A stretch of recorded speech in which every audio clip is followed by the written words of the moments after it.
और आपके भी चैनल से सर जिसमें आपने क्वेश्चंस प्रीवियस ईयर नाइपर के सॉल्व किए, हाँ तो हाँ उसमें हाँ, उसको PYQ गो थ्रू कर सकते हैं स्टूडेंट्स। बिल्कुल और बिल्कुल। और एक पॉइंट बोलना चाहता हूँ सर मैं, लाइक आई हैव बताइए। गिवन टाइम निकाला जाए, जैसे आप 5-6 घंटे पढ़ते हो तो 1.5-2 घंटे आपने नॉन फार्मा को दे दिए और 4 घंटे फार्मा को, है ना। और उसमें भी बेसिक क्वेश्चन, इतना डिटेल में नहीं जाना, बहुत डीप में कि आपको कोई रीजनिंग में मास्टरी करनी है, हर चैप्टर कवर करना है, ये जरूरी है। हर चैप्टर के बेसिक कॉन्सेप्ट आपको आने चाहिए। हाँ तो सर, अब मैं आप कुछ तीन maybe around 2 months, more than 2 months, करें। जून में होगा most probably NIPER. So you don't think कि you have much time or come time. You just feel like you have to schedule your months in such a way that you are covering all the syllabus, revising it all together again. And also in the meanwhile, you should even be managing your 8 semester examinations, lab, project works, etc. So like. Hello everyone and welcome back to my YouTube channel. आज के इस session में I have 3 special guest with me. Arshiya Shaikh from pharmaceutical MBA NIPER Hyderabad, Pratham Porazwar from Pharmaceutical Management, Naipur Mohali, and Anubhav Panchal from Pharmacology and Toxicology Department, Naipur Mohali. So first of all, welcome to all of you. Thank you Thank sir. you, sir. So Thank you सबसे so much. पहली बात, जब मैं आपको थोड़ा आपके flashback में ले जाना चाहता हूँ, when you all were giving GPAT, उसके बाद नाइपर की तैयारी आपने कैसे करी, थोड़ा सा वो बताइए, क्योंकि आप सभी ने इतनी टॉप रैंक लाके बेस्ट नाइपर्स में अपनी पोजीशन, अपनी सीट हासिल करी है, तो आपने कैसे तैयारी करी, एक एक करके मैं आप सभी से जानना चाहूंगा। सो आज वुमेन्स डे है, ladies first, let's go with Arshiya. आप बताएंगे कि आपने कैसे Yeah. तैयारी की। Definitely, thank you, sir. Yeah. तो हमारे GPAT and नाइपर एग्जाम के बीच there was only a gap of 1 week. So it was like a hectic situation for the students because एक week में पूरा इतना syllabus all together we have to cover it again. वो पूरा already बहुत बच्चे saturate हो गए थे GPAT एग्जाम देकर, and also the pattern was different GPAT का last time, मतलब कहीं से भी questions आ गए थे ऐसे सब. Even this time I think students are panicking. Cut off थोड़ा नीचे गया, but हाँ still I asked them to stop thinking about what has happened now, because you right have ample amount of time to prepare for NIPER. This is right not the case which is going with you. You have maybe around 2 months, more than 2 months. Correct जून में होगा most probably NIPER. So you don't think कि you have much time or come time. You just feel like you have to schedule your months in such a way that you are covering all the syllabus, revising it all together again. And also, in the meanwhile, you should even be managing your 8 semester examinations, lab, project works, etc. So, likewise, you have to make the schedule according to that and try to focus more on the non pharma part this time, like be it analogy, yeah, clock, calendar, directions, blood relations. So, try to mostly focus on this part and keep revising the pharma part. So, this is what we have absolutely done. Great. प्रथम, what is your take, आप अगर कुछ advice देना चाहेंगे, क्योंकि आपकी तैयारी पहले तो आपने कैसे करी, क्योंकि यू आल्सो हैड 1 वीक, और फिर आप बच्चे आगे कैसी तैयारी करेंगे जो एस्पायरेंट्स, थोड़ा सा उस बारे में बताएं। Okay, so first of all हमारे टाइम तो टाइम कम था, अराउंड 1 वीक और 10 डेज वर देयर। सो मैंने स्पेसिफिकली नॉन फार्मा पार्ट पे ही फोकस किया था, क्योंकि वो अपन जीपैट के लिए वो प्रिपेयर नहीं करते हैं ना, तो ऑब्वियसली नाइपर के लिए वो 1 वीक में मैंने बस नॉन फार्मा किया था। But as all of them have like couple of months and more time than that, so revising the pharma part would be crucial point. और अगर आप देखोगे कि strategy of NIPER and GPAT is completely different, यहाँ आपको accuracy maintain करनी है। और अगर सब्जेक्ट देखोगे आप, फार्माकोलॉजी या फार्मास्यूटिकल एनालिसिस और बायोटेक्नोलॉजी, अगर ये 3 सब्जेक्ट भी मिला लोगे आप, तो आपके 60 to 70 क्वेश्चंस बनेंगे 3 सब्जेक्ट से ही। तो आपको उस तरीके से स्ट्रेटेजी बनानी है कि जस्ट फोकसिंग ऑन दो सब्जेक्ट्स जिसमें से नाइपर में ज्यादा क्वेश्चन आते हैं, एंड उनको फार्मा में उनको रिवाइज करना है, and along with non pharma continue करना है। ऑलराइट। सो अनुभव, आप बताइए कि आपने कैसे तैयारी करी थी इतने कम टाइम में, और अब आप जो एस्पायरेंट्स हैं उनको क्या बोलना चाहेंगे। सर मेरे टाइम तो एक्चुअली मेरे सेमेस्टर के एग्जाम भी चल रहे थे, उसी अच्छा। एक वीक में तो मेरे लिए थोड़ी दिक्कत आई, पर मैंने मेनली फोकस करा कि मैं मैक्सिमम नॉन फार्मा कैसे कवर कर सकता हूँ, क्योंकि मेरे पास एक ही वीक था, तो मेरी फार्मा नॉलेज ऑलरेडी काफी अच्छी हो चुकी थी। तो मैंने एक वीक में देखा कि किस तरह से मैं डिफरेंट टाइप ऑफ रीजनिंग देख सकता हूँ। जैसे क्लॉक क्वेश्चन है, बेसिक क्वेश्चन आपको देखने हैं, मतलब वहाँ करेक्ट। इतने हार्ड क्वेश्चन नहीं आएंगे आपको कि बहुत हाई लेवल के, कि आपने एक ही चैप्टर लिया और उसको ही आप पढ़ते रह गए। तो आपको डिफरेंट टाइप के चैप्टर कवर करने हैं, कि आपको बेसिक कॉन्सेप्ट पता होना चाहिए, क्लोक के कैसे सोल्व करना है, प्रॉफिट लॉस कैसे सोल्व करना है, मतलब हर चैप्टर का करेक्ट। बेसिक्स है। आपको बेसिक्स पता होना चाहिए, फॉर्मूला पता होना चाहिए। जैसे कई बार क्वेश्चन फॉर्मूले से भी हो जाते हैं, पर अगर आपने स्किप कर दिया तो आपको फॉर्मूला नहीं पता तो वो नहीं होगा आपसे। तो आपको कोशिश करनी है बेसिक्स पे स्टिक रहना है। मैंने तो बेसिकली यही करा था, पर आपके पास ज्यादा, जाहिर सी बात है, ज्यादा टाइम है तो आप थोड़ा बहुत एक्स्ट्रा भी पढ़ सकते हो। मैंने अपने एक हफ्ते में ये करा था, तो आपके पास एक महीने का टाइम है, तो इसमें आपको ये एक जरूर से ध्यान ज्यादा, रखना है हाँ, कि काफी हाँ, टाइम है, आपको 2 महीना ही कह सकते आपको हैं। फार्मा नॉलेज पे भी ध्यान रखना है, क्योंकि हमारे पास एक ही वीक का टाइम था। तो हम फार्मा नॉलेज नहीं भी पढ़ी हमने, मतलब फार्मा वाला नहीं भी पढ़ा तो हमें याद रहा, क्योंकि एक ही वीक था। अब आपके पास एक डेढ़ करेक्ट। महीना है, तो आप भूल सकते हो अगर आपसे छोड़ हाँ। दो। नॉन फार्मा के लिए अलग से थोड़ा टाइम निकाला जाए। जैसे आप 5-6 घंटे पढ़ते हो, तो 1.5-2 घंटे आपने नॉन फार्मा को दे दिए और 4 घंटे फार्मा को, है ना। और उसमें भी बेसिक क्वेश्चन, इतना डिटेल में नहीं जाना बहुत डीप में कि आपको कोई रीजनिंग में मास्टरी करनी है। हर चैप्टर कवर करना है, ये जरूरी है। हर चैप्टर के बेसिक कॉन्सेप्ट आपको आने चाहिए।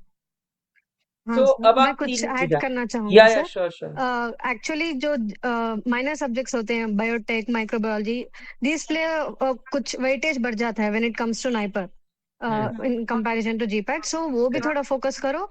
And also general knowledge, you just see the basic thing.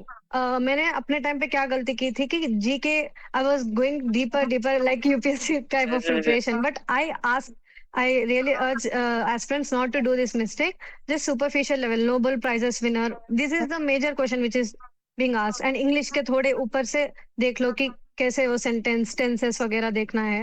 And also majorly try to focus on giving mock tests for NIPER. Because this exam is not just about, you know, how much you are studying, how much you are even executing, and how much it is being shown in the paper. Because correct. 200 questions you have to solve, so you have to maintain that accuracy. It is all GPAT में about तो the काफी time oriented. Time मिलता हाँ, है, in time GPAT मिल 3 जाता है. Hours they get for 125 question. But that's what. बिल्कुल। अब एक चीज प्रथम मैं तुमसे जानना चाहता हूँ कि सभी ने बोला नॉन फार्मा पढ़ना है, फोकस करना है। अब अगला सवाल as an aspirant, non pharma कहाँ से पढ़ना है और प्रैक्टिस कहाँ से करनी है? कोई एक तो, अगर कोई पेड है तो वो भी बताइएगा, कोई अगर फ्री साइट्स है, फ्री कुछ बुक्स वगैरह है, अगर आपको कोई रैंडमली नाम याद आ रहे हो तो प्लीज बताइए, जब आपने जहां से नॉन फार्मा कराओ। जैसे अर्शिया ने बोला है कि सुपरफिशियल लेवल पे देखना है सब, तो any of the YouTube channel you can refer to, like उसमें कंपाउंड इंटरेस्ट देख लो, प्रॉफिट एंड लॉस देख लो, एंड बेसिक इंग्लिश जो आप स्कूलिंग में कर लिए हो, जो टेंसेस वगैरह है। हमारे टाइम पे तो यही हुआ था कि maximum non pharma part English based ही आया था। ओके। हाँ, तो वही। और आपके भी चैनल से सर, जिसमें आपने क्वेश्चंस प्रीवियस ईयर नाइपर के सॉल्व किए, हाँ तो उसमें हाँ भी हाँ, उसको पीवाईक्यू, गो थ्रू कर सकते हैं स्टूडेंट्स। बिल्कुल और बिल्कुल। और एक पॉइंट बोलना चाहता हूँ सर मैं, लाइक आई हैव बताइए। गिवन 2 टाइम्स, थर्ड ईयर में भी दिया था मैंने ओके। एंड हाँ फाइनल ईयर हाँ। में भी दिया था। तो one thing I have observe that, like question repeat ज्यादा नाइपर में होते रादर देन जीपैट। करेक्ट। तो ज्यादा फोकस पीवाईक्यू सॉल्व करना, नाइपर ओरिएंटेड पीवाईक्यू सॉल्व करना is quite more important than solving GPAT oriented PYQs. और एक तो बुक भी है प्रथम, आई डोंट नो आप तीनों ने वो पढ़ी होगी mostly, Inamdar, NIPER JEE specific to हाँ, इनामदार। वो भी एक बुक है जिसमें नाइपर के पीवाईक्यूज है 2012 के बाद से। और एक अमित वर्मा सर की भी आती है अमित बुक। वर्मा सर की बुक, वो एक्सप्लोरर, नाइपर एक्सप्लोरर नाम से बुक है वो, बिल्कुल वो भी बहुत तो अच्छी है। हाँ, उसमें के मैंने ऑलमोस्ट सभी एमसीक्यू सॉल्व कर लिए थे अच्छा, नाइपर एक्सप्लोरर के, तो बहुत वो बढ़िया। थोड़ा वो करना थोड़ा सा क्रूशियल और रहेगा। अनुभव, आप क्या कहना चाहोगे कि नॉन फार्मा अगर किसी को करना हो तो any YouTube channels, any websites, online कोई प्लेटफॉर्म्स, या आपने कोई सॉल्व कर, बिकॉज आप सभी लोग में भी प्लेसमेंट की भी तैयारी कर ही रहे होंगे कहीं ना कहीं, कैसे ना कैसे, तो थोड़ा सा उस बारे में बताएं। मेरे पास एक्चुअली रीजनिंग की एक बुक थी, मुझे नाम याद नहीं आ रहा एक्चुअली इस वक्त बुक अच्छा, का, तो मेरे पास अग्रवाल, रखी हुई। RS Agarwal. I think so R S Agarwal थी, एंड अच्छा एक और बुक थी वो मैथ के लिए थी, I think R S Agarwal, and एक और रीजनिंग की बुक थी। अच्छा। थोड़ा बहुत मैंने कुछ सोल्व करा था उससे, मतलब ओके। बेसिक बेसिक मैंने एक्चुअली पहले से ही, क्योंकि मुझे पता था कि एग्जाम जीपैट और नाइपर का मतलब बहुत कम गैप रहेगा, तो मैं पहले से थोड़ा बहुत सोल्व करता था, कम करता था, अच्छा। कभी कभार डिपेंडिंग ऑन सैटरडे संडे कर लिया। तो उससे मेरे बहुत सारी मतलब प्रॉब्लम सोल्व हो गई थी, और मैं थोड़ा सा ऑलरेडी रीजनिंग मैथ मेरी अच्छी थी, तो मुझे उतनी ज्यादा अच्छा। मेहनत करने की जरूरत नहीं पड़ी। और एक सप्ताह का जाहिर सी बात है टाइम था, और उसमें एग्जाम भी थे मेरे सेमेस्टर के, तो मुझे नहीं मिला बिल्कुल। उतना टाइम। पर आप यूट्यूब पे भी बहुत सारे चैनल देख सकते हो, कंपटीशन के हम्म। नॉर्मल जो मतलब कंपटीशन के तैयारी करवाते हैं, उसमें आप देख सकते हो। पर उसमें आपको ये याद रखना है कि बेसिक पढ़ना है बस, क्योंकि वो बहुत डिटेल में पढ़ाते हैं। और वो डिफरेंट एक जो कंपटीशन है मैं ही रेकमेंड करना चाहूंगा, जो मैंने करा था, टीसीएस, एक टीसीएस का फ्री चैनल है, वहां पे उन्होंने ना हम्म प्लेलिस्ट बना रखी है कि सिलॉजिज्म के ये, ब्लड रिलेशन के ये।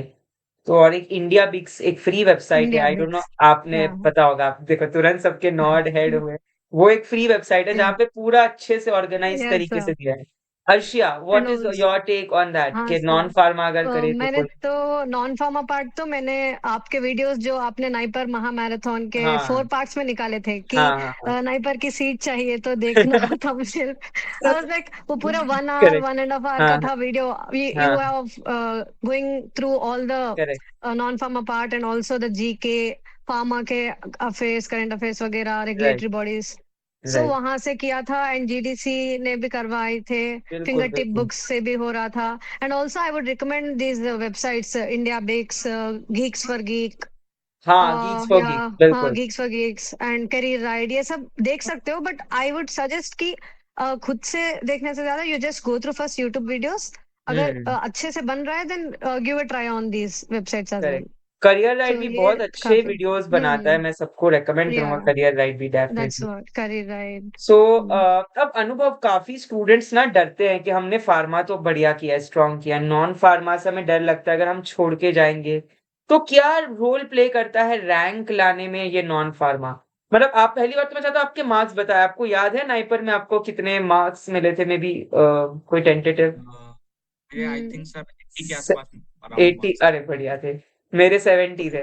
तो आपको, आपने ऐसा क्या किया, मतलब आपके हिसाब से क्या नॉन फार्मा करना ज़रूरी है? बहुत स्टूडेंट्स का ना एक मैसेज आया मुझे कि सर नॉन फार्मा छोड़ दें, तो what is your take on that? मेरा मानना ये है सर कि एक्चुअली आपको एक अपॉर्चुनिटी मिल रही है रैंक लाने की, क्योंकि करेक्ट। देखा जाए तो नॉन फार्मा का पार्ट बहुत इजी पार्ट आता है। नॉन फार्मा में हुँ, आपको, बल्कि फार्मा का पार्ट काफी हार्ड रहता है क्योंकि आपको बहुत सारा सिलेबस रिवाइज करना होता है। और नॉन करेक्ट। फार्मा में क्या है, आपको एक तरह से पढ़ना नहीं है। पढ़ना नहीं है मेरा मतलब ये है, हुँ, आपको प्रैक्टिस करनी है। तो वो करेक्ट। प्रैक्टिस करना बहुत ईजी होता है। 1-2 घंटे आप अगर बैठ जाओगे ना तो आपके 1-2 घंटे आराम से निकल जाएंगे। पर वहीं आप 1-2 घंटे कहीं फार्मा का पढ़ने बैठोगे तो फिर आपको दिक्कत आएगी, क्योंकि आपको लिटरली बैठ के पढ़ना पड़ता है। उसमें आपको सोल्व नहीं कर सकते। तो अब रीजनिंग ट्रू। में जब आप सोल्व करोगे तो बिलीव मी 1-2 घंटे आपको लगेगा ही नहीं कि आप पढ़ाई कर रहे हो। उसमें बस ये है कि आपको इंटरेस्ट लेना पड़ेगा, कि आपको मतलब कोशिश करनी पड़ेगी समझने की और करने की, तो आपको मजा हुँ, आएगा। जब आप सोल्व कर पाओगे तो 1-2 घंटे आपके निकल जाएंगे। और बेसिक क्वेश्चन सोल्व कर लो, क्योंकि देखो फार्मा तो आपकी स्ट्रॉन्ग हो ही गई है, क्योंकि आप 1-1.5 साल से या 2 साल से जब से भी आप तैयारी कर रहे हो, तो फार्मा तो आपकी स्ट्रॉन्ग हो ही गई है। वो 1 महीने में बस आपको कोशिश करनी है उसे मेंटेन रखना है कि उसमें वो खराब ना हो जाए। और वहीं थोड़ा थोड़ा बेसिक्स लेके चलना है कि हर जैसे मुझे प्रॉफिट का फॉर्मूला आना चाहिए, नेट प्रॉफिट हुँ, है ना, परसेंट प्रॉफिट, मतलब जो भी बहुत सारे फॉर्मूले होते हैं डिफरेंट डिफरेंट चैप्टर्स में, तो वो आपको फॉर्मूले आएंगे तो वो भी हो जाएगा आपका। बेसिक्स आपको इंग्लिश आनी चाहिए कि कहाँ पे इन लग रहा है, कहाँ पे एट लग रहा है। तो आप बेसिकली थोड़ा बहुत टाइम दे दोगे तो आराम से आपकी रैंक बन जाएगी, क्योंकि फार्मा तो सबको ही आता है। अब आप नॉन फार्मा छोड़ दोगे तो जो नॉन फार्मा करके जाएगा, क्योंकि आप फार्मा सारे नहीं कर पाओगे, क्योंकि कुछ हुँ, कुछ क्वेश्चन ऐसे आएंगे जो मतलब आपको नहीं समझ में छोड़ने आएंगे, पड़ेंगे, या फिर करेक्ट। क्योंकि बहुत सारे फार्मा बहुत बड़ा पार्ट है। एनालिसिस से बहुत सारे कोई क्वेश्चन ऐसे आए थे बहुत हार्ड टाइप, बहुत अंदर से हुँ, डिटेल में, इतनी डिटेल में हम नहीं पढ़ते, और वो तो आपको वो एप्लीकेशन बेस्ड काफ़ी होते हैं एनालिसिस वाले तो, हाँ, मतलब तो इंटरप्रिटेशन दे देते हैं हाँ, आईआर का वगैरह। वो सब आप नहीं कर पाते, इसी वजह से आपको नॉन फार्मा करनी पड़ेगी। पर उसके डरने की जरूरत नहीं है। उसमें थोड़ा मतलब कोशिश करो कि आनंद लेके करो उसे, मतलब इंजॉय करके, तो आराम करेक्ट। से हो जाएगा रीजनिंग एंड मैथ। और ज्यादा जीके में डेप्थ में जाने की जरूरत नहीं है, जो अर्चना ने बताया कि आप कितनी भी जीके पढ़ लो 1 महीने में आपकी जीके नहीं हो पाएगी। एक करंट साल में अफेयर्स जीके जीके नहीं हो ऐसी पाएगी। चीज है जो मेरा, मैं तो खुद बोलता हूँ छोड़ के जानी चाहिए। आप बस हाँ 3 महीने का देखो थोड़ा बहुत, दैट्स इट। हाँ, स्टैटिक जीके इज बड़ा सुपर, नॉट बस टू ये बी भी डन। आप देख सकते हो, वरना आप जीके नहीं कर पाओगे 1 महीने में। Okay. Arshia, exactly what about you? क्या हाँ नॉन फार्मा छोड़ के हाँ जाना चाहिए या करे? नहीं कितनी? सर बिल्कुल नहीं एक्चुअली मेरे मार्क्स थे around 66-67 okay. Both MSM form and MTech में सो अच्छा अच्छा। इतने मार्क्स आ गए just because I have focused on non pharma part it is like okay. Non pharma में आपको बस वो क्वेश्चंस के पैटर्न पकड़ना है उसको ही करेक्ट। बस अप्लाई करते रहना है हर क्वेश्चन का एक पैटर्न पकड़ो जो भी वो आता है यू जस्ट फाइंड कि is it being applicable to that और नॉट ऐसे नहीं करेक्ट। कि you have to mug up like pharma it's all about you're right. being conscious enough in that examination hall and you're trying to solve that question वो form non pharma part is marks बहुत देता है it is scoring well but you have to starting में patiently you need to solve it and then मजा आता रहेगा जैसे अनुभव बोल रहा है कि सो प्रथम, दैट इज आपने भी ये फील जरूर करा होगा, नॉन फार्मा एक नई चीज आप कर रहे थे, मे बी 1 वीक था, तो आपको डर लगा हाँ होगा।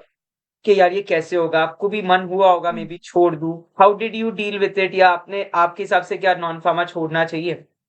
नहीं, फर्स्ट ऑफ ऑल तो छोड़ना नहीं चाहिए बिल्कुल भी, क्योंकि ऑलराइट। जितने भी क्वेश्चन आप नॉन फार्मा में करोगे वो आपको ऐड ऑन ही करेगा आपके रिजल्ट में। हुँ, और ऐसे क्वेश्चन आते हैं फार्मा पार्ट में भी जो आपसे बनेगे नहीं, तो वो आप कवर नॉन फार्मा में ही करोगे ना।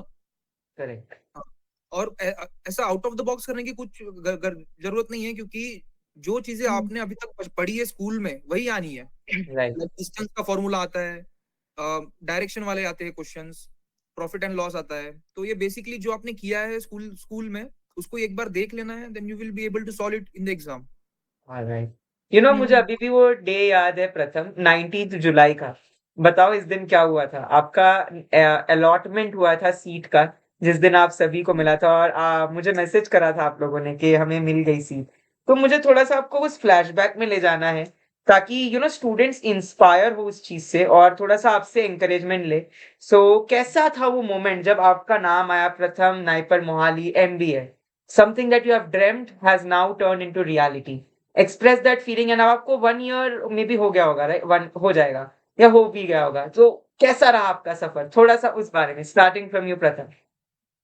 It was great sir. मैंने सेकेंड ईयर में ही सोचा था कि मतलब एमबीए परस्यू करना है नाइपर मोहाली में। अच्छा, तो इधर आने के बाद इट्स लाइक कि आप अपने फील्ड में एट टॉप लेवल हो, मतलब नाइपर करेक्ट, हैदराबाद हो या नाइपर मोहाली हो, ये दोनों राइट, इंस्टीट्यूट ऐसे है कि आपके फील्ड में टॉप नॉच इंस्टीट्यूट है एकदम, मतलब इसके ऊपर एब्सोल्युटली। कुछ है ही नहीं लेवल। तो यहाँ करेक्ट। से अगर आप करोगे ना, लाइक फिर आपकी एक मार्केट में पहचान रहती है कि यार ये नाइपर मोहाली या नाइपर हैदराबाद का पास आउट है। हुँ। हाँ, वही तो ये- अर्शिया, आपको कैसा लगा था वो मोमेंट जब आपको नाइपर हैदराबाद की सीट अलॉट हुई एमबीए की? आई रिमेंबर हम मिले भी थे उसमें क्या नाम है Yes, sir. काउंसलिंग में। We have met या at that या time. So Yeah. How was that Actually, feeling? मेरा भी feeling actually it felt like the dream come true moment because मुझे भी जब से मुझे नाइपर जीपैट का सब पता था, when I came to know about these exams, I always felt getting into MBA itself. So okay. मेरा मोहाली का सिर्फ एक रैंक ऐसे उससे जा रहा था. But अच्छा, अच्छा, still, अच्छा। being I'm from South region, so it was advantage for me. Okay, correct, getting into Naipur Hyderabad as well. So तब counseling के time पे it was like what seat I'll be getting Mohali या Hyderabad. So it was a tense situation. But when the result came out, it was like okay, my destiny was to be here. And I am very So I felt happy कि happy. मेरी आपके senior से just बात हुई, अनुभव आपके senior से भी, अर्शिया आपके भी, दे वर टेलिंग मी कि they are doing really good. तो I am Yes, very sir. Happy to see कि आप लोग एक्सेल कर रहे हो आपकी फील्ड में, करेक्ट? Yes, sir. अनुभव, व्हाट अबाउट यू? आपको जब पता चला, आपको तो मतलब आप लोग को पहले आइडिया तो होगा ही कि आपकी इतनी अच्छी रैंक है, मिलना तो तय है नाइपर, राइट? एक अंदर से फीलिंग, कॉन्फिडेंस तो होगा ही, ये बात तो मुझे पता है। फिर भी वो ऑफिशियली कि भाई आ गया।